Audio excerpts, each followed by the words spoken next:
सध्या आंब्याचा हंगाम संपत आलाय। जून महिना उजाडला की शेतकऱ्यांसह सर्वांना मान्सूनचे वेध लागतात।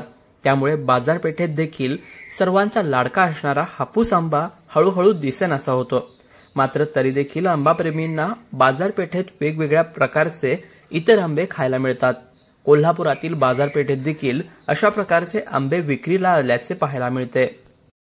आता जर बघितलं तर महाराष्ट्रामध्ये देखील मान्सून दाखल झाला असला तसाच या ठिकाणी कोकणचा असणारा, देवगडमधून येणारा असून देत, रत्नागिरीमधून येणारा असून देत, आंब्याची आवक या ठिकाणी आता घटताना दिसून येते।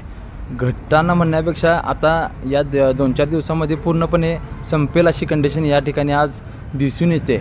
परंतु यानंतर या येणाऱ्या बाजारपेठेमध्ये गुजरातमधून असून देत, केरळ असून देत, तामिळनाडू असून देत, इथून देखील विविध प्रकारचे आंबे या शाहू मार्केट यार्डमध्ये येत असतात। त्यामध्ये गुजरातचा केशर असून देत, चौसा असून देत, लंगडा असून देत, हे देखील आंबे या ठिकाणी या मार्केटमध्ये जवळजवळ महिना ते दीड महिने या ठिकाणी येत असतात।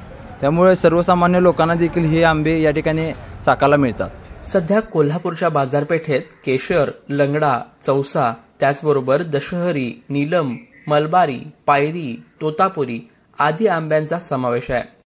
कोकणच्या रत्नागिरी व देवगड हापूसचा आंब्याचा दर जर बघितला तर आज मार्केटमध्ये 450 रुपयेपासून 700 रुपयेपर्यंत डझन आज या मार्केटमध्ये दर झालेला आहे। त्याचबरोबर कर्नाटक आंब्याची देखील मोठ्या प्रमाणात आवक, कर्नाटक, केरळ असून देत, तामिळनाडू असून देत, त्या आंब्याची देखील आवक या ठिकाणी या 2 दिवसामध्ये मोठ्या प्रमाणात झालेली दिसून येते। त्याचा देखील दर 200 ते 250 रुपयेपासून 500 रुपयेपर्यंत या कर्नाटक आंब्याचा दर या ठिकाणी आज झालेला आहे।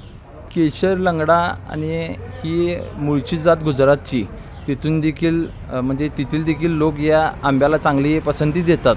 आत्ता सध्याच्या कंडिशनला या मार्केटमध्ये केशरचा दर बघायला गेला 250 रुपयेपासून 500 रुपयेपर्यंत दर या लंगडा, चौसा आणि केशर या जातीचा या ठिकाणी आज दिसून येतोय। दरम्यान पुढे अशा प्रकारे अजून महिना ते दीड महिना फळांचा राजा आंबा नागरिकांना चाखता येणार आहे। त्यामुळे या काळातही नागरिक हंगामाच्या शेवटच्या टप्प्यात हापूसऐवजी या इतर आंब्यांची मजा घेऊ शकणार आहेत।